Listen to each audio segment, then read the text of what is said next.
349번째 희낙낙 듣도 보도 못한 희곡 중 5번째 내 생애 처음 읽어보는 희곡 3번째 작품 딸에게 보내는 편지 아놀드 웨스퍼 작 1장 멜라니는 재즈와 발라드 가수이다. 나이는 35 어둠 속에서 그녀의 노래가 들려온다. 무대가 서서히 밝혀지면 그녀의 작업실이 들어간다. 녹음 장비, 음향기기, 에스프레소 머신 같은 일상적인 물건들로 둘러싸인 공간. 그녀는 방금 작곡한 노래 손질하려고 녹음된 파일을 들고 있다. 약간 낡은 뽕무늬 실크 가운을 입은 그녀는 강하고 가만히 있지 못하며 어디로 튈지 모르는 여자다. 연극적이고 감정의 파장이 큰 성격, 아니 그냥 한마디로 활력적인 사람이라고 해두자. 이 장면에서 멜라니는 두 가지 행동에 집중한다. 첫째, 손톱을 물어뜯는 버릇을 막기 위해 손톱에 매니큐어를 바르고 다시 지우는 걸 반복한다. 리허설 때는 이 동작 타이밍이 정확히 맞아야 할 것이다. 지금도 그는 노래를 들으며 매니큐어를 지우는 중이다. 둘째, 전기가 나가면 휴지를 갈아야 하는데 매니큐어가 마르지 않아 손가락을 조심스럽게 움직이며 몸을 비틀게 될 것이다. 이 곡은 총 5장으로 나뉘며 각각은 멜라니가 편지의 한 구절이나 어떤 기억, 명상을 통해 노래를 부르게 되면서 전환된다. 테이프에 담긴 노래가 끝난다. 나쁘지 않아. 좋지도 않지만 괜찮아. 아니 좋아. 근데 위대하진 않아. 근데 위대하다는 게 뭘까? 그건 시간이 지나봐야 알 거야. 세월이 말해주지. 아니야. 다시 생각해보면 예민한 사람은 알아. 진짜 좋은 건 위대한 건 알았지. 아니 아닌 것 같아. 예민하고 똑똑하고 박식한 사람들도 정작 제대로 못 알아보는 경우가 많아. 그 사람들한테 내 새 노래를 들려줬는데 감이 어떠라니까? 그럴 수도 있지. 뭐 그 사람들이 진짜 늘 울었다면 지금쯤 다 백만장자였겠지. 잠시 사이. 뭐 부자도 있기는 해. 어휴 멜라니 자기 일 하나 제대로 못 챙기면서 어떻게 딸 문제를 해결하려고 그래. 책상을 봐서 쓰다만 편지를 들여다본다. 사랑하는 내 딸, 젊은 여자의 인생에는 어떤 때가 온단다. 아 이건 아니야. 완전 뻔하고 징그해. 어디서 주워들은 말이잖아. 내가 쓴 것도 아니고. 앉아서 서로 쓰기 시작한다. 내 딸, 때로는 말로 하기 힘든 일이 있단다. 그래서 하고 싶은 말을 편지로 전하려고 해. 한참 편지지를 들여다본다. 그래. 글로 쓰는 게 말보다 쉽다고들 하지만 꼭 그런가? 그의 눈을 안 마주친다고 말이 잘 나오는 것도 아니야. 생각을 제대로 표현할 단어를 찾는 일. 그건 혼자든 앞에 누가 있든 어려운 일이지. 차라리 악보 쓰는 게 더 쉽겠다. 잠시 생각에 잠긴다.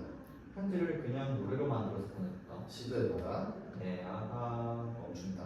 다시 시도. 사랑하는 내 딸, 내 아가 또 멈춘다.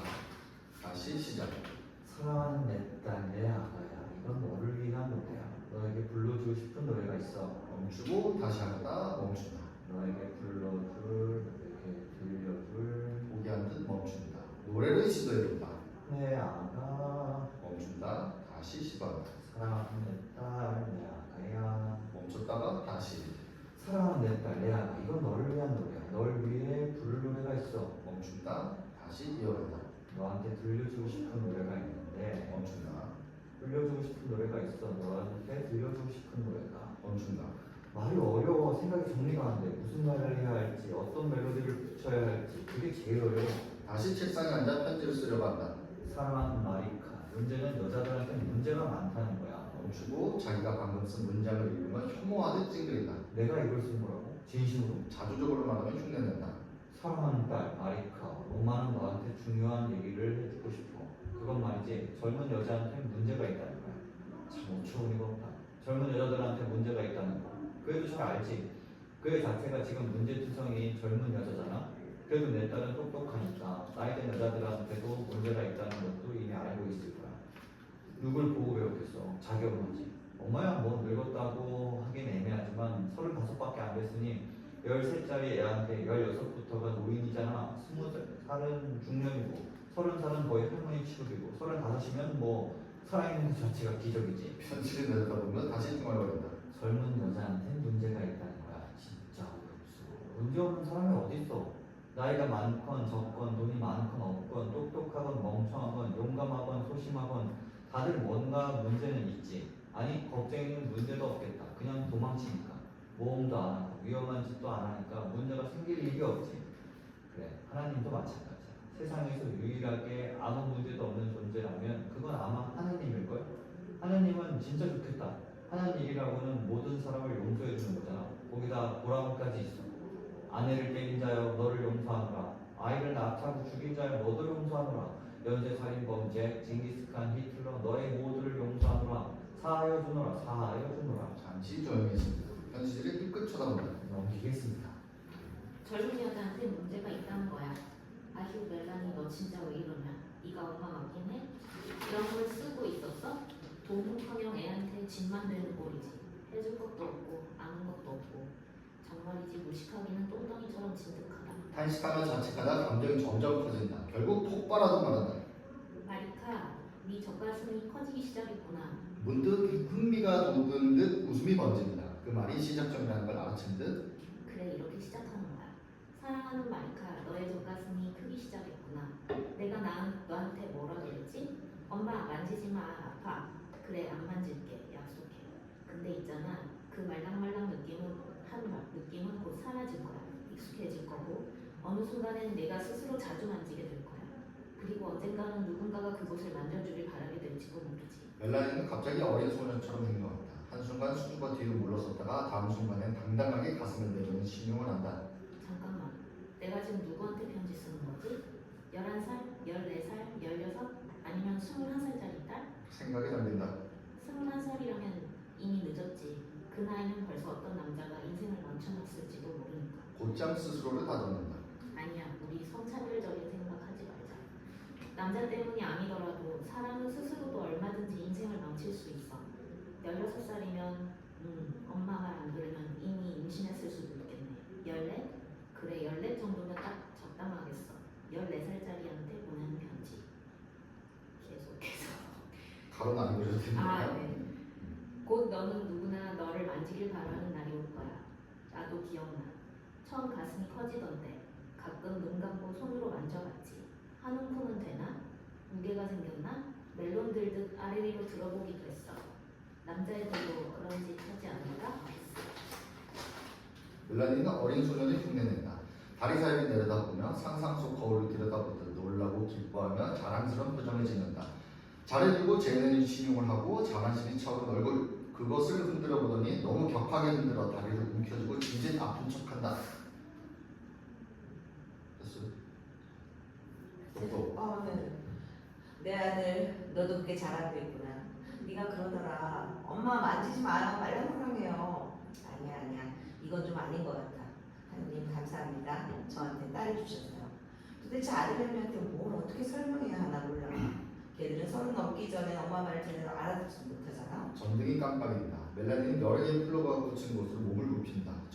전선들이 이리저리 만지며 불빛을 고정시키려 애쓴다. 수리 좀 하고 살아야지 진짜. 언제다 불나면 어쩌려고 그래. 물론 아무것도 고치지 않는다. 그러고는 마침내 내 인생 첫 브레이저를 사게 된 날이 맞지. 연한 파란색 체크무늬였어. 너무 설렜지. 세상에서 제일 예쁜 줄 알았어. 레이스 브라라는 걸 보기 전까지. 근데 어쨌든 그날 나는 거울 앞에서 정말 진지하게 마치 세상이 내 손에 달린 것처럼 심각하게 나 자신을 바라봤어. 그리고 딱 이렇게 말했지. 그래, 넌 이제 여자다. 노래가 시작된다. 첫 번째 노래. 사랑스러운 내 딸 마리카, 내가 왜 이런 편지를 쓰고 있을까? 왜 그냥 네가 먼저 물어볼 때까지 기다리지 못할까? 우리도 다 겪어봐서 알잖아. 좋은 일하는 거 너무 많으면 결국 아무 소용도 없어. 게다가 3년 뒤 네가 14살이 됐을 때 그때 네가 뭘 궁금해할지 뭘 알아야 할지 내가 어떻게 미리 알겠니? 문득 두려워 멈칫하며 이거 봐. 이건 14살짜리 마이크한테 쓰는 편지가 아니야. 35살짜리 멜라니한테 쓰는 편지지. 자기 자신에게 경고하듯 말한다. 멜라니, 넌 지금 35이야. 네 인생은 솔직히 좀 엉망이야. 어쩌다 이렇게 됐지? 그래, 말 나온 김에 돌려 말할 필요 없이 요점부터 들어가자. 잠깐 스스로를 달랜다. 아니야, 엉망이라고만 하긴 너무 가혹하지. 좀 더 공정하게 생각해봐.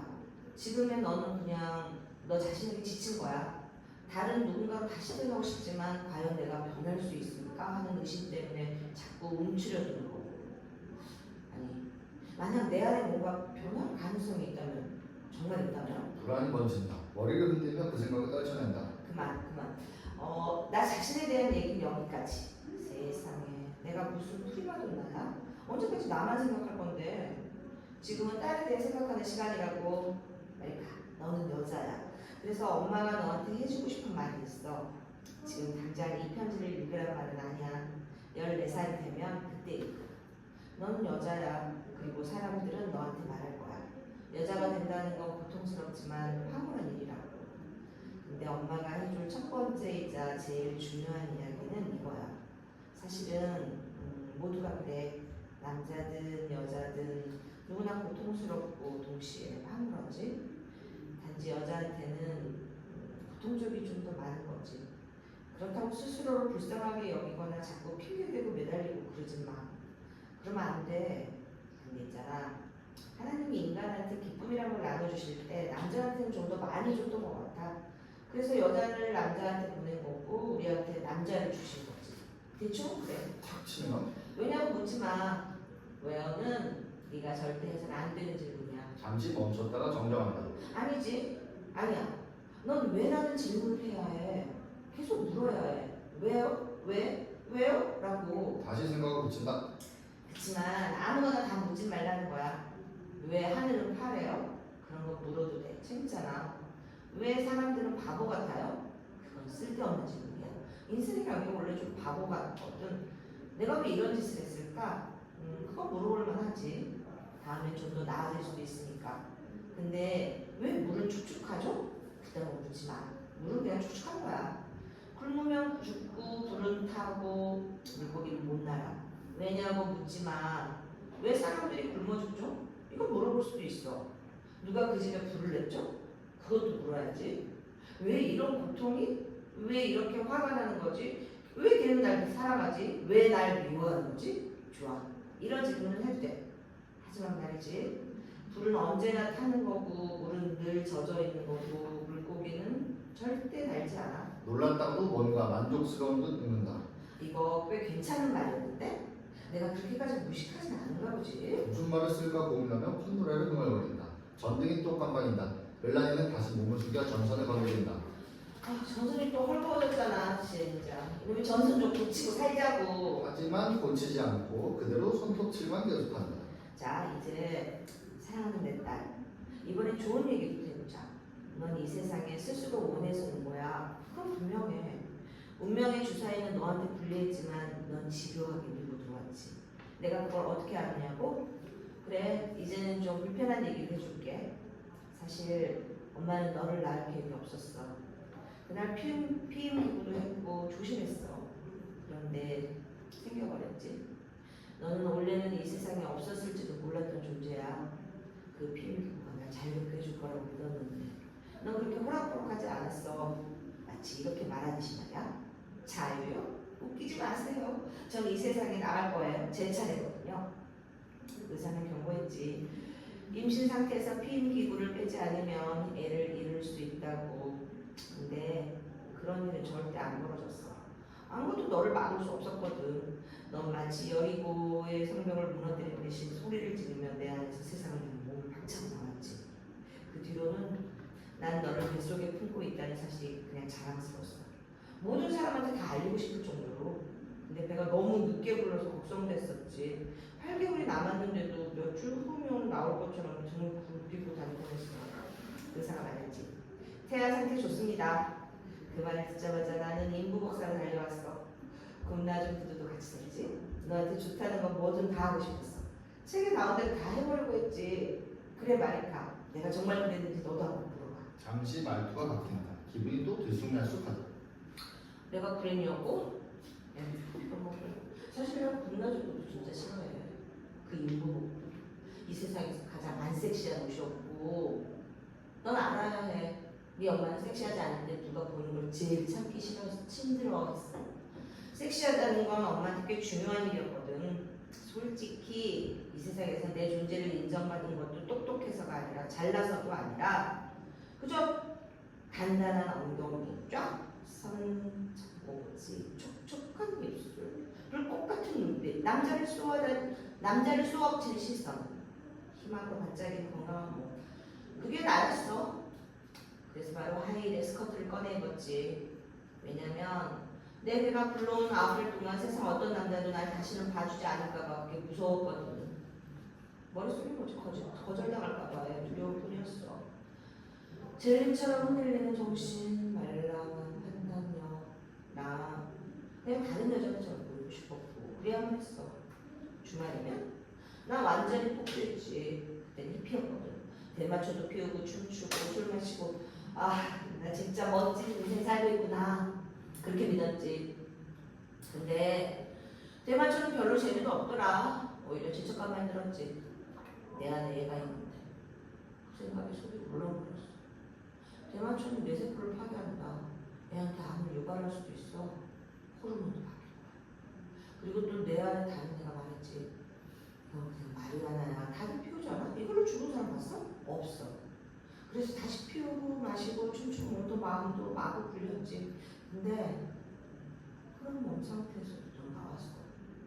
물튀고 뚫고 부수고 팔을 휘두르며 공기를 마구 움켜쥐며 풀문 같은 배로 생명을 요구하며 으씨. 그녀는 거칠게 숨을 내쉬는 연기를 한다. 그래. 이제 두 번째로 중요한 얘기를 해줄게. 단단한 엉덩이, 촉촉한 입술, 남자를 홀리는 눈빛. 그런 걸로 끌려온 남자들 대부분 바보 같은 놈들이야. 아무리 손재주 좋고 숨결이 뜨겁고 대화가 매끄러워도 그게 다 무슨 소용이겠어? 중요한 건 네가 뭘 이루느냐. 타이트한 스커트에 하이힐을 신었더라도 가슴을 쫙 펴고 다닌다고 해도 뭔가 실질적인 것을 이루어야 해. 넌 그날 숨을 쉬기 위해 공기를 움켜쥐며 태어났지. 이제부터 지식, 기술, 기획 그걸 움켜줘야 할 차례야. 쉬. 세상의 여원 속에 잠깐 멈춘다. 이어서 조용하고 단호하게 말한다. 패스. 근데 말이지 그 말들이 전부 옳은 건 아니야. 지금부터 해줄 세 번째 중요한 말은 사실 이거 제일 먼저 얘기했어야 했을 정도로 중요한 거야. 그건 바로 네가 하는 모든 일에 결과가 따라온다는 거야. 네 결과만 오는 건 아니야. 하지만 어떤 행동엔 반드시 어떤 결과가 붙어. 낮이 지나면 밤이 오고 밤이 지나면 다시 낮이 오듯이 모든 것은 흐름이 있고 돌아와. 그러니까 행동하기 전에 반드시 생각해야 돼. 그 다음에 어떻게 될까? 그걸 상상해야 해. 난 그러지 못했어. 너는 울부짖으면 세상에 나왔고 바로 인큐베이터에 들어가 있지. 오랫동안. 그래서 난 울었어. 정말 울었어. 그래서 결심했지. 난 얘한테 뭘로 먹일 거야. 어떻게든 보상할 거야. 그리고 그렇게 했어. 멜라니는 기억이 잠긴다. 목소리는 부드러워지고 눈빛이 송글거렸다. 밤이면 네가 잘 자라고 자장가도 불러줬지. 두 번째 노래가 시작된다. 3장. 그건 사실이 아니야. 난 너한테 자장가도 불러준 적 없어. 한동안 침묵, 표정이 어두워진다. 내가 이 편지를 왜 쓰고 있는 걸까? 내 말이 네 인생에 도움이 되기라도 할까? 나 하나 건사하기도 힘드니 엉망진창 인생을 붙잡고 세타래처럼 풀지도 못하고 있는데 나한테 이런 편지한테 이게 무슨 의미가 있냐고. 그러다 문득 스스로에게 반문한다. 근데 누가 그랬지? 조언을 하려면 완벽해야 한다고? 표정이 풀린다. 약간 웃는다. 그래. 내가 자장가는 못 불러줬지만 네가 태어나기 전 내 안에 너란 아이가 깃들어 있을 때 난 너를 위해 정말 많은 꿈을 꿨어. 그때 말이지. 네가 아직 4달밖에 안 됐을 때부터 나는 이미 너의 인생을 설계하고 있었어. 요란에서 무덤까지 줄줄이 계획표처럼. 물론 그 꿈속에 너는 언제나 특별한 아이였지. 유명해지고 사랑받고 사람들이 널 우러러보는 그런 아이. 당연한 거 아니야? 내 딸인데 배우, 의사, 우주비행사, 발레리나, 신. 하지만 가수는 안 돼. 그건 절대 안 돼. 너는 나처럼 살아면 안 돼. 절대로. 그때 정말 미쳤었어. 정신줄 놓은 임산부였지. 확신에 천한 글로 네가 태어나기도 전에 벌써 네 인생을 이런저런 규칙으로 쫙 짜놓고 있었어. 그러면서도 그게 사랑이라고 믿었지. 어쩌면 그게 너한테 줍세가 된 걸지도 모르는데. 잠시 침묵, 자신에게 관대의식가 있습니다. 하지만 자기 자식한테 꿈을 갖는 게 그렇게 나쁜 일이야? 오히려 문제는 세상 누구도 너한테 꿈을 안 걸었다는 거야. 단 한 사람도. 갑자기 표정이 흐려진다. 기억 속으로 가라앉는다. 우리 부모님은 날 사랑하셨어. 적어도 아버지는. 다만 와인 석 잔은 마셔야 그 사랑이 스며시 얼굴 위로 떠올랐지. 술이 들어간 아버지는 세상을 나만 바라보셨어. 정말로. 어머니는 그게 불편했던 것 같아. 위험한 건 아니었어. 아버지는 다정하셨거든. 그냥 딸을 무척 예뻐하시는 분이었지. 그런데 엄마는 아빠의 그 눈빛이 견디지 못했어. 아빠 얼굴에서 엄마한테는 절대 느껴보지 못한 감정이 떠오르는 걸 보기 싫었던 거지. 아빠 눈빛은 딸을 끔찍이 아끼고 사랑하고 보호하고 싶은 그런 따뜻한 감정으로 가득했거든. 그게 엄마를 괴롭게 했어. 난 그때는 그 이유를 잘 몰랐어. 근데 가끔은 엄마 얼굴에서 그 이상한 표정을 볼 때마다 난 이런 생각이 스치곤 했지. 멜라니는 말끝을 흐린다. 그 기억이 뭔지는 말하지 않지만 관대의식은 어렴풋이 감지할 수 있다. 분위기는 침잠하고 공기엔 설명할 수 없는 여운이 감돕니다. 얘기 하나 해줄까? 이건 내가 평생 못 잊을 일이야. 내가 12살 때쯤 됐을 때였어. 아버지가 어느 날 이러시는 거야. 야, 네가 어떤 걸 무서운 잡아볼까? 그러더니 내 손을 잡고 지하실로 내려가서 나를 안에다 넣고 문을 잠궈줬어. 그렇게 난 어둠 속에 아주 오랫동안 가만히 서 있었지. 나 혼자 완전한 정적. 무섭지도 않았어. 질리지도 않았고 아무런 감정도 안 들었어. 그냥 이런 생각만 들었지. 이 다음에 뭐지? 그때 어둠 너머로 아버지 목소리가 들렸어. 그래 멜라니 어두운 게 무섭니? 난 말했어. 아빠 잘 모르겠어요. 아무것도 안 보이니까요. 아버지는 그 대답을 너무 좋아하셨어. 진짜 너무 좋아해서 웃고 또 웃고 친구들한테도 이웃들한테도 친척들한테도 그 얘기를 수도 없이 하셨어. 들을 때마다 마치 처음 얘기하는 것처럼 웃으시고 그리고 얘기는 점점 더 들어갔지. 멜라니가 지하실에 나왔는데 거긴 거기가 빛이 걸었다니까. 그 다음엔 쥐가 잔뜩 있었다고도 하고 불을 껐다 켰다 했다는 귀신 소리를 냈다느니 3분 동안 나뒀지. 한 30분인가? 아니지 1시간 넘게. 아버지는 웃음소리를 참 묘했어. 듣고 있으면 나도 모르게 웃게 돼. 정말 전형성 있었지. 그 호탕한 웃음소리. 나는 아버지를 정말 사랑했어. 아버지는 자기 딸이 아무것도 두려워하지 않길 바라셨어. 한 번 우리가 바닷가에 갔는데 정말 무시무시한 폭풍우가 몰아쳤어. 거대한 파도가 우리 향해 몰려오며 터져나간 소리. 그 앞에 서서 아버지는 내 손을 꼭 잡고 이렇게 외치셨어. 자연도 무서워하지 마. 절대 자연도 두려워하지 마. 파도 소리 들리지? 그놈들한테 소리쳐. 들어가자. 멜란이 갑자기 소리친다. 숨을 가다듬는다. 하지만 그런 아버지가 내 인생에 대해서 내 미래에 대해서는 별 생각이 없었어. 네가 원한다면 택시 운전사도 괜찮아. 항상 그렇게 말씀하셨어. 그게 아버지의 방식의 사랑이었나 봐. 나에 대한 별다른 야망은 없었지. 잠시 슬픈 기색이 스친다. 하지만 곧 회복한다. 그래서 난 17살 때 그냥 학교를 그만뒀어. 학교말 시험도 안 보고 누구 하나 중요하다고 알려준 사람도 없었고 그리고는 어린이 음악 학원에 들어왔지. 애들한테 음악 가르쳤어. 3년쯤 그렇게 살았지. 아버지 눈엔 괜찮아 보였나 봐. 뭐 그게 그렇게 나쁜 일은 아니었어. 그게 대단한 일도 아니었지만 그래도 선생이었잖아. 조그만 선생 하나가 가르친 아이들 중에서 언젠가는 위대한 사람이 나오긴 하니까. 생각이 멀어진다. 근데 그 일엔 설레는 맛 같은 건 없었어. 애들은 좋아했지만 뭔가 빠진 느낌? 멜라니 생각이 필요하기 시작한다. 내 아빠, 네 외할아버지, 네가 그분을 한 번도 못 본 게 참 안타깝구나. 아버지가 나한테 이런 말도 하셨어. 넌 뭘 제대로 알아야 해. 막연히 믿는 것만으로는 안 돼. 한동안 침묵. 네 외할아버지, 나의 아버지. 천천히 감정을 억누르듯 말한다. 누가 아버지를 기웃이라도 하면 난 울곤 했어. 정말 울었어. 그게 너무 속상했거든. 멜라니 깊은 숨. 더는 말하지 않는다.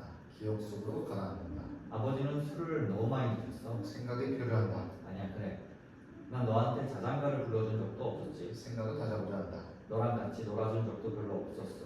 이야기를 만들어 들려주긴 이미 쓰여있는 동화책조차 제대로 읽어준 기억이 없어. 말이 되니? 난 어린이 음악 선생님으로 훈련받은 사람이야.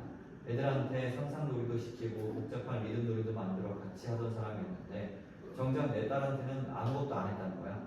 엄마들이 당연히 하는 것들 있잖아. 뜨개질 해주고 옷 만들어주고 읽는 법 가르쳐주고 나도 그런 건 해보긴 했지. 근데 늘 어설펐어. 항상 뭔가 잘 안 됐어. 솔직히 고백할게.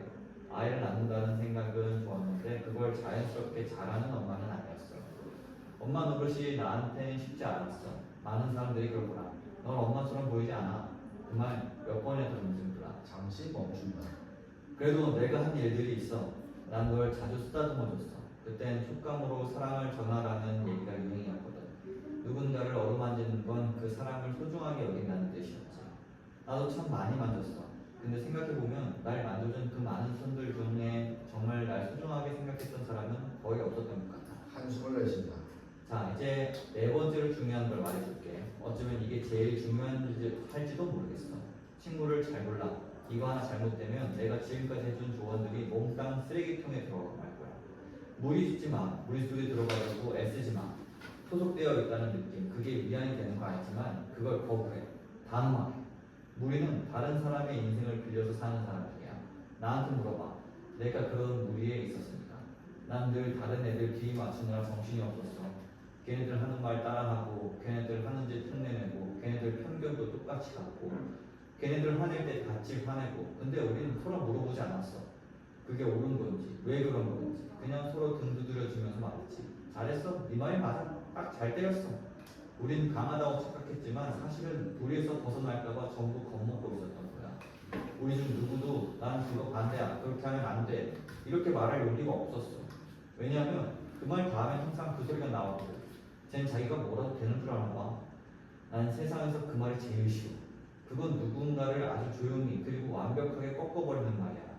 마리카, 만약 누가 너한테 그런 말 하면 넌 이렇게 말해줘야 해. 그래, 난 한 인간이야. 난 독립적으로 생각할 수 있어. 난 이 무리보다 클 수도 있어. 그렇게 말해. 잠시 멈춥니다. 도란이 스님다. 아니야, 안 돼. 그렇게 하면 걔네들이 널 죽일 거야. 하나님 앞서서. 내가 왜 이런 말을 하는 거지? 이건 말도 안 되는 조언이야. 이 편지 자체가 바보 같잖아. 너 엄마는 미쳤나 봐. 갑자기 태도를 바꾼다.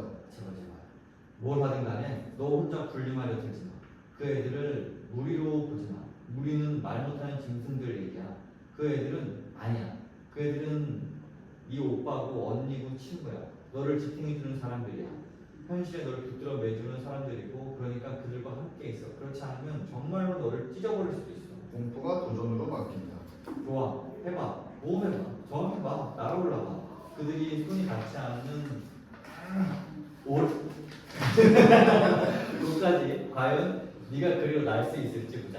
불이 꺼진다. 완전한 어둠. 그녀의 목소리가 어둠을 가른다. 봤지? 끝낼 걸 끝내지 않으면 어떻게 되는지 봤지? 엉망이야. 어둠뿐이야. 불빛은 사라지고 넌 장님이 돼. 그 전선 몇 달 전에 손봤어야 했는데 말이지. 늘 미루다가 이 꼴이야. 무대 뒤로 사라지며 휘청인다. 부딪히고 넘어진다. 중얼거리며 욕설을 퍼붓는다. 젠장. 휴지통이 어디야 도대체? 난 전기 같은 건 진짜 질색이야. 고소공포증이니 폐쇄공포증이니 하듯이 난 전기공포증 그리고 생성공포증이 있어. 무대 뒤쪽 불도 꺼진다. 그녀가 퓨즈를 건드려서 아파트 전체가 안전된 것이다. 어둠 속에서 물건을 더듬고 넘어지고 욕하고 낑낑거리며 돌아온다. 성냥 켜는 소리, 초에 불을 붙인다. 얘기, 관객이 알게 된다. 이 여자는 자주 이렇게 촛불을 켜놓고 앉았던 사람이다. 스크류 드라이버와 퓨즈를 찾아 전선을 갈 준비를 하면 중얼거린다. 여기서 꼭 해주고 싶은 말이 있어, 마리카. 이 얘기는 지금까지 한 말만큼이나 아니 어쩌면 그보다 더 중요해. 오늘 해야 할 일은 내일로 미루지 마. 침묵. 그녀는 손으로 무언가를 더듬는다. 오랜 침묵. 그 후 조용히 말한다. 했어. 왜냐하면 오늘 한 걸 즐긴다면 내일도 또 할 수 있으니까. 웃는다. 그 웃음엔 조금의 조롱도 섞여 있다. 아니야. 우리 좀 진지해지자. 난 네 엄마잖아. 병sol에선 안 되지. 이건 정말 중요해. 늦장 부리지 마. 미루지 마. 해야 할 일이 있으면 지금 바로 해버려. 아니면 먼지가 쌓이겠지. 똥처럼 쌓여서 무너져낼 거야. 내일 해가 뜬다는 보장 없어. 지금 하고 싶은 일이 내일이면 사라질 수도 있어. 넌 시간을 잃게 될 거고 기회도 놓칠 거고 사랑도 키스도 모두 다 놓쳐버릴 거야. 그러다 악마가 널 따라잡겠지. 아 엄마 제발 그만 좀 해요. 무슨 말인지 알겠으니까. 늦장 부리면 불 꺼진다 그 얘기죠? 하느님 앞서서 우리 엄마 정말 골치 아파요. 그래도 촛불은 낭만적이잖아. 여전히 고생하고 있다. 아휴 난 진짜 이런 시시한 일 제일 질색이야. 이럴 땐 남자가 하나쯤 있었으면 좋겠네. 잠시 침묵. 마리카 이건 꼭 말해줘야 해. 너한테 가장 위험한 자질이 뭔지 아니? 넌 너무 쉽게 배워. 노력 안 해도 술술 돼버려. 기억도 이해도 다 그냥 와버려. 근데 난 뭐든 아주 필사적으로 애를 써야 했어. 쉽게 얻은 게 하나도 없었어. 그래서 널 보면서 걱정이 돼. 왜냐하면 너는 쉬운 일만 하려고 해. 집중이 필요하다 싶으면 그냥 돌아서잖아. 내가 가수로서 너한테 보여줄 게 하나라도 있다면 그건 바로 이거야. 훈련. 난 연습해. 계속 또 계속. 같은 노래를 수십 번 반복하면서 내 목소리를, 내 몸을 밀어붙이지. 더 높이, 더 멀리, 최대한으로. 그 순간 그녀의 입에서 열정적인 멜로디가 쏟아져 나온다. 촛불 앞에서 그녀는 몸을 한껏 젖혀 극한의 음역을 오르내린다. 세 번째 노래다. 4장. 멜라니는 지쳐있다. 전산 연기를 하다가 힘이 빠져 1인용 소파에 푹 주저앉는다. 너 지금 생각하고 있겠지. 엄마는 도대체 왜 이런 걸 나한테 쓰는 거야? 하고. 그래, 너 말이 맞아. 내 젖가슴이 커지고 있어요. 뭐 어쩌라고? 그게 대단한 일이라도 된다고? 좀 있으면 다 지나갈 일인데. 그렇게 말하고 있겠지. 이런 편지라면 차라리 가슴 얘기 안 하는 건데. 그렇게 길 줄 알았으면 입 다물 걸 그랬어. 그럴 거야. 당연하지. 내 말이 맞아. 다 맞아. 근데 한 가지는 꼭 말하고 싶어. 내 가슴이 커졌다는 그 말이 나한텐 인간이 자란다는 의미로 들렸어. 너는 지금 뭔가 큰 변화를 겪고 있어. 나도 마찬가지야. 너도 그거 알지? 그렇지? 느꼈을 거야. 너도. 내가 왜 요즘 갑자기 화를 내고 소리 지르고 말도 안 되는 소리 떠들고 방에 처박혀서 안 나오고 그러는지. 그거 다 이유가 있는 거야. 불쌍한 말이야. 이 좁은 아파트 안에서 미친 여자랑 같이 사느라 얼마나 힘들었을까. TV를 켜놓고 생각했어. 왜 너는 TV나 보고 앉아있니? 너 딸을 위해 뭔가 해야 하는 거 아니야? 뭐라도 좀 의미 있는 걸. 그래서 자책했지. 너를 방치한 내가 미웠어.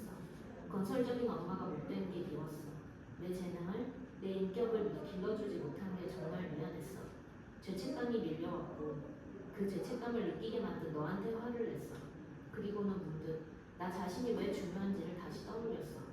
내가 나 자신을 미워할 때 그래 난 진짜 나를 증오해. 세상 누구보다도. 그럴 때면 온갖 기억들이 썩은 물처럼 솟아나. 악취나는 과거가 뒤통수를 때려.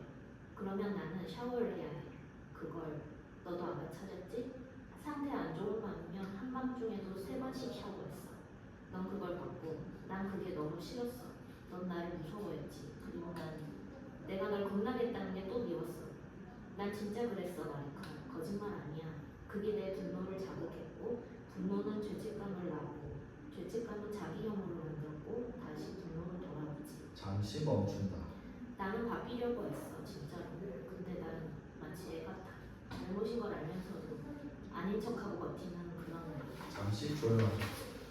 내가 정말 이렇게 많은 잘못을 했던 걸까? 백업 아답터가 작동한다. 그녀는 플러그를 꽂는다. 불빛이 켜진다. 그녀는 4개의 촛불을 하나씩 불어끄며 다음 말을 이어간다. 그리고 또 하나. 내가 너를 너무 과대평가했어. 내가 혼자서도 잘할 수 있을 거라고. 그렇게 믿은 게 내 착각이었어. 촛불을 하나 끈다. 내가 6살밖에 안 됐을 때였어. 그 나이에 널 혼자 두고 난 강무대에 노래 부르러 나갔지. 6살짜리를 집에 혼자 두고 말이야. 이 얘기는 정말 입 밖으로 꺼내기 힘들다. 술 마시러 나간 부모 때문에 불나서 아이들이 죽었다는 이야기 들어봤지. 그게 내 이야기일 수도 있었던 거야. 오 주여. 촛불을 또 끈다. 생각만 해도 소름 돋아. 또 끈다. 나는 괴물이었어. 무책임한 괴물. 마지막 하나 더 끈다. 매우 신나하다. 물론 항상 이웃한테는 말해뒀었어. 혹시 모르니 대비해서. 그렇게까지 무책임하지 않았어. 네 침대 옆에는 줄 끝에 종도 달아놨어. 누가 네가 이 닦는 소리, 혼자 노래 부르는 소리를 들었다고도 하더라. 노래라니. 너 스스로를 위해 노래했구나. 자기한테. 나는 그런 널 그렇게 혼자 두고 나갔어. 오 하나님, 마리카 날 용서해줘. 눈물이 터지기 직전. 하지만 꾹 참고 억지로 삼킨다. 패스. 그래도 가끔은 널 데리고 다니기도 했지. 혼자 두는 게 죄스러워서 면 따라 다니기도 했어. 하지만 솔직히 말할게. 넌 나한테 짐이었어. 정확히 말하면 내 길을 막는 장애물 같았지. 엄마 어디가? 언제 와? 누구 만나러 가? 왜 나 안 데려가? 나는 자유로워했어. 하나하나 대답하면서 신경 쓰는 게 너무 힘들었어. 머리가 터질 것 같았지. 내 엉망, 내 욕심, 그 모든 걸 네가 자꾸 가름하는 것 같았어. 넌 나를 줄여먹긴 괜찮은 거 아니었어. 그래서 소리 질렀지. 미친 사람처럼 날 때렸지. 난 내 공간이 필요해. 아무도 날 붙잡지 마. 나는 자유롭게 태어났고 이 인생은 내 거니까 그걸 충분히 누려야 한다고 생각했어. 그렇게 소리치고 날뛰고 화를 내고 그러고는 죄책감에 실천하게 해져졌어. 슬픔으로 도망쳤지. 다른 사람들과 어울려 나가면서 넌 방 안에 혼자 남겨두고 프론트에 연락처를 남겨놨지만 그게 다였어. 그래도 이 여자는, 이 젊고 욕망 가득한 여자는 인생이 주는 재미를 단 하나도 놓칠 생각이 없었어. 그 어떤 것도. 마리카, 정말 끔찍했지. 너도 기억하겠지. 그 일은 영원히 못 잊을 거야. 나도 그래. 절대 못 잊어. 그 일 때문에 난 평생 죄의식을 하고 살 거야. 그냥 난 너무 취해 있었어. 그녀는 그 기억을 마주할 수 없다. 우리도 굳이 구체적인 사건을 듣지 않아도 그 비극을 짐작할 수 있다. 그녀는 참지 못하고 마침내 울음을 터뜨린다. 인간관계? 그건 그냥 지뢰밭이야. 아무 말 잘못이래. 하기야. 눈물 속에서도 어떻게든 자신을 추스러 본다. 안돼. 이제 좀 좋은 걸 떠올리자. 너의 삶이 전부 나쁜 기억만은 아니었잖아. 뭔가 달콤하고 따뜻했던 걸 생각해 보면. 기억을 끌어올리려 애쓰며 방안을 돌아다닌다. 그래, 내 사랑 마리카, 우리 같이 차에서 노래 부르는 거 기억나? 바로 그거야. 우리 둘이 차 타고 공연장 갈 때 목청과 하품도 맞춰가면서 노래 불렀지. 웃음이 넘쳤어. 기쁨이 넘쳤어. 그 시간들 진짜 행복했어. 넌 정말 좋은 목소리를 갖고 있었어. 아니 지금도 그래. 그래서 나는 널 라디오 합창단에 넣고 싶었지. 그런데 네가 말했잖아. 전 엄마랑 노래하는 게 제일 좋아요. 엄마는 단둘이 차에서. 그래서 난 그 말 들었지. 너의 뜻을 존중했어. 네가 어릴 땐 정말로 커다랗고 지혜로운 눈을 가지고 있었어. 그래서 널 큰아이처럼 믿고 싶었던 거야.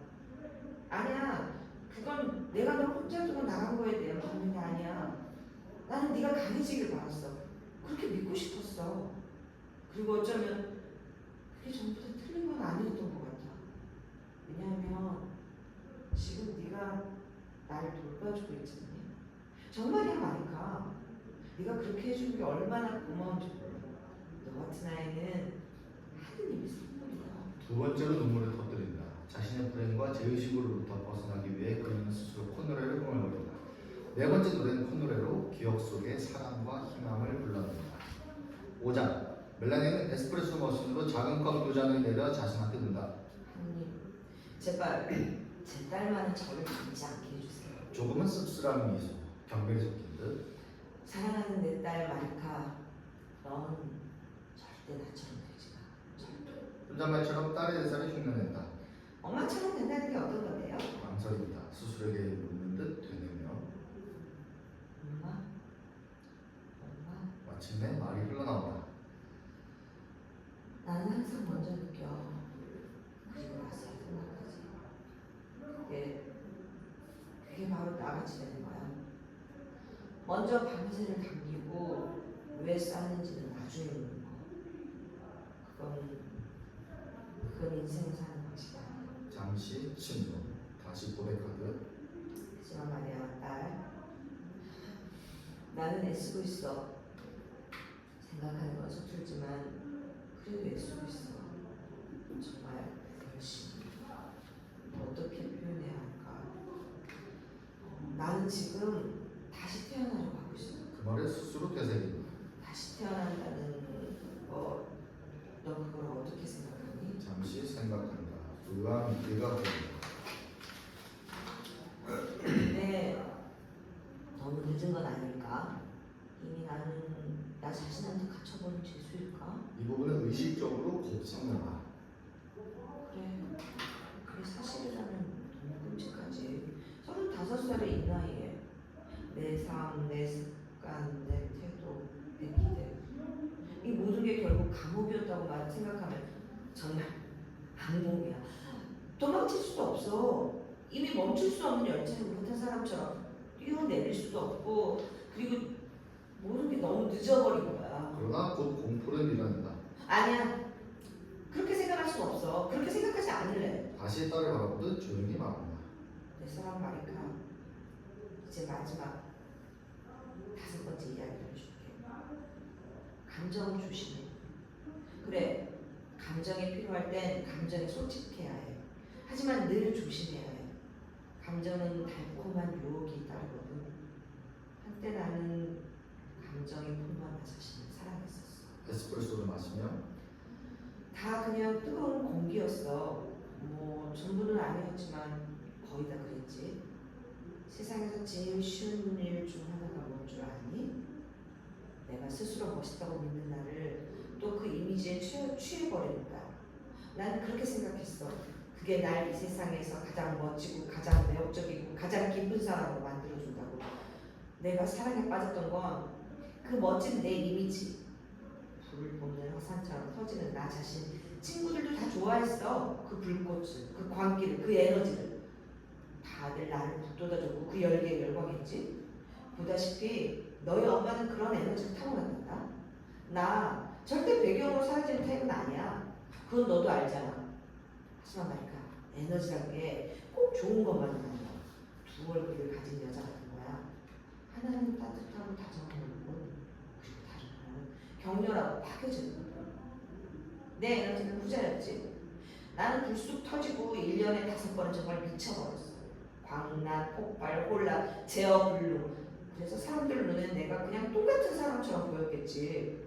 실제로는 그렇진 않았어. 그건 믿어줘. 근데 술 마시고 소리 지르고 약속 깨고 늦게 오고 공연 중에 환각 빠지고 내가 그랬어.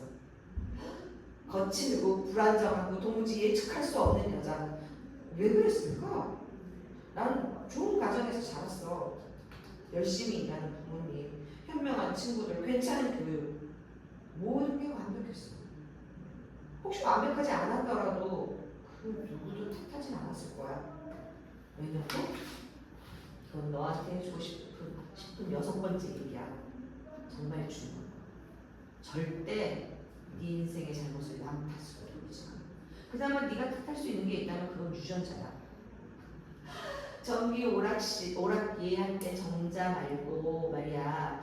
나는 정말 끔찍한 짓들을 했어. 그런데 그런 짓을 저지르고 나 자신을 보면서도 또 이렇게 될 거다 하는 걸 알면서도 막을 수가 없었어. 그리고 더 끔찍한 건 왜 그러는지 몰랐다는 거야. 어쩌면 그건 내 몸 어딘가 하나님만이 하시는 어떤 유전자 때문도 있지. 누군가에서 물려받았겠지. 어디서부터 시작되는지조차 모르게. 그러니 왜라는 질문은 의미가 없어. 왜냐면 유전자는 유전자니까. 잠시 멍해진다. 뭔가를 다시 생각한다. 밥술사. 나 지금 무슨 말을 한 거야? 기분까지 가라앉게 하잖아. 불과 몇 분 전만 해도 난 내 인생의 죄수가 되기 싫어. 그렇게 선언했는데. 두려움이 올라오지만 애써 밀어낸다. 문제는 말이지. 갑자기 얼굴 환해진다. 내 몸안에 유전자가 다 작동하는 건 아니잖아. 안도하며 에스프레소 한 모금. 정말 다행이야. 커피가 있어서. 하늘을 올려다보며 에스프레소를 주셔서 감사합니다 하느님. 이거 없으면 진짜 죽을 것 같아요. 마지막 한 모금 들이키며 근데 어쩌면 이 에스프레소 때문에 죽을지도 모르겠네요. 위스키 더블이랑 에스프레소 더블 중 뭐가 더 위험한지. 글쎄요. 뭔가 말하고 싶은 걸 꾹 참고 있다가 마침내 결심한 듯 터뜨린다. 패스. 자, 이제 제일 어려운 얘기를 해야겠어. 마리카 엄마는 한 번도 누굴 사랑해본 적이 없어. 믿겨져? 35살의 딸이 하나 있고 이름 좀 알려진 가수고 신문에도 나오고 길거리마다 내 얼굴이 붙어있는데 그동안 제대로 사랑한 적이 한 번도 없어. 정말 멋진 남자들 많았지. 배우, 정치인, 테니스 선수, 정유회사 사장, 시인, 전차 운전수까지 누굴 골라야 하나 고민했던 적도 있어. 근데 다 소용없었어. 감정이 벅차온다. 한번 상상해봐. 무대 한가운데 서 있는 엄마를. 내 가슴이 울리고 최고의 연주자들이 내 목소리를 떠받치고 숨을 몰아쉬며 노래하고 공기마저 내 목소리에 밀려나고 온몸의 땀이 모든 모공에서 주름 하나하나에서 쏟아져 나오는 순간 열정! 체면처럼 모든 걸 사로잡는 그의 에너지! 관객 속에 앉은 수많은 남자들 눈빛이 내 몸 구석구석을 따라 움직이고 있어. 그들은 날 원해. 내 주변에 그들의 꿈은 시위처럼 강한. 그런데도 나는 내가 원하는 남자가 한 명도 못 만났어. 이상하지 않니 마리카? 정말 이상하지 않아? 한참 생각한다. 사람들이 그러더라. 이 세상에 재밌는 여자가 남자보다 훨씬 많다고. 글쎄, 세상에 사람이 얼마나 많은데 내가 다 알 수는 없지. 하지만 내가 만나온 여자들 정말 다행했어. 결혼한 여자, 혼자 애 키우는 여자, 전업주부, 대기업 CEO까지. 근데 그 여자들 거의 다가 한 가지 얘기를 하더라고. 도무지 괜찮은 남자를 찾을 수가 없다. 정말 흥미롭고 나를 지지해주고 똑똑하고 관대하고 존경할 수 있고 상상력 있고 사력 있고 유머 있고 친절하고 다정하고 매력 있고 교양 있고 용기 있는 남자 없다고. 뭐 우리가 너무 많은 걸 바라는 걸까? 사실 잠자리를 같이 할 남자를 찾는 건 쉬워. 그냥 다가도 몸뚱이는 어디에나 있지. 근데 사랑하는 남자, 그 말을 조용히 공중에 띄운다. 사랑하는 긴 침묵. 아마도 사랑을 잃는 게 두려웠던 거겠지. 결국엔 떠날 사람이니까. 잃게 될 사람한테 너무 가까이 가는 게 두려웠던 거야. 가까이 와도 돼. 근데 해. 즐겨. 그 대신 나한테 좀 돌려줘. 그리고 떠나. 이 불쌍한 남자들. 내 입술이 분명히 이렇게 말했을 거야. 당신이랑 키스했다고 해서 내가 당신 거라 뜻은 아니에요. 아마 그 남자들은 고슴도 취하지 않은 기분이었을 거야. 우리 너무 많은 걸 바라면 안 되겠지. 딱 세 가지만 고르면 돼. 뭐가 좋을까? 재미있고 기사도 있고 친절한 사람, 상상력, 재치, 다정함, 사력 있고 멋있고 용기 있는 사람. 아, 이거 선택하기 어렵네. 네가 한번 골라봐 말이까. 내 리스트에서 네가 사랑하게 될 남자에게 꼭 있었으면 하는 세 가지만. 그리고 빠진 게 있다면 더 추가해도 좋아. 널 웃게 하고 사랑하게 만들고 널 돌봐주고 보살피는 필요로 하는 남자.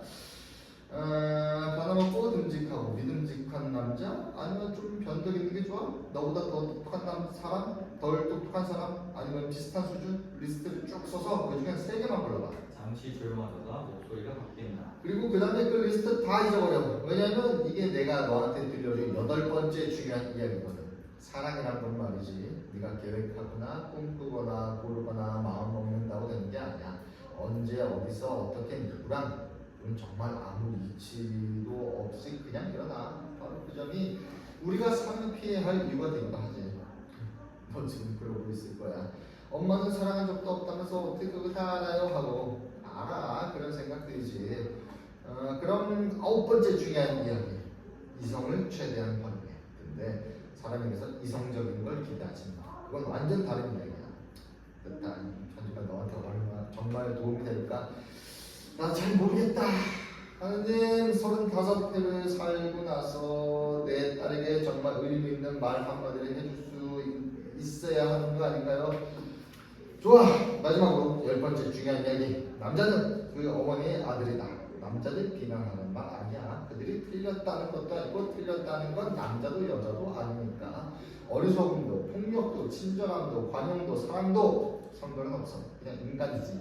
너 요리 좋아하니? 그럼 해. 되게 좋아? 그럼 해. 우주비행사가 되고 싶다고? 그럼 그래. 그럼 그렇게 돼. 공부해서 실력으로 마음먹은 대로. 여자니까 못한다는 생각 절대 하지 마. 달콤한 말투가 여자의 특권아니야. 나는 요리는 좋아하지만 뜨개질은 싫어해.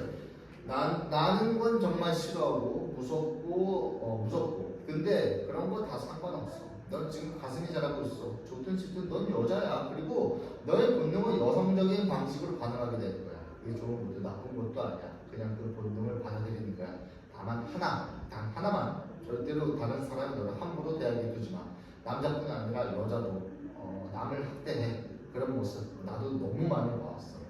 어쨌든 넌 여자가 될 거야. 하지만 잘난 척하는 바보는 되지 마. 갑자기 놀라며 웃는다. 됐어. 어머나 이거 봐. 엄마가 지금 또 유전자 하나를 발견할 거 아니야? 그녀는 녹음기 앞으로 가서 테이프를 대갑니다. 우리는 그녀가 연습했던 노래를 들으며 그녀를 지켜본다. 노래가 다시 재생되자 그녀가 말한다. 나의 사랑하는 마리카, 엄마는 네 미래를 볼 수 있으면 좋겠어. 네 선생님, 친구들 모두 너 성격 정말 좋다고 말한다. 근데 말이지, 네가 밤에 침대에 누워 잘 자라고 하면 엄마는 네 목이 얼마나 굳어있는지 느껴져. 너의 이모들은 너 보고 쟨 균형이 잘 잡힌 아이지, 조화롭고 그렇게 말하지만 나는 가끔 한밤중에 네가 불안해서 일을 하는 소리가 들려. 내 사랑하는 딸 마리카, 엄마는 이 편지를 오래전부터 쓰고 싶었단다. 그녀는 음악의 보컬 부분을 꺼버리고 반주 위에 직접 노래를 부르기 시작한다. 자신만의 방식으로 작업에 몰입하는 무엇인가 바꾸어간다. 그녀의 노래가 무르익어가고 그 노래가 무대를 채워갈 때 불이 꺼진다. 네, 여기까지.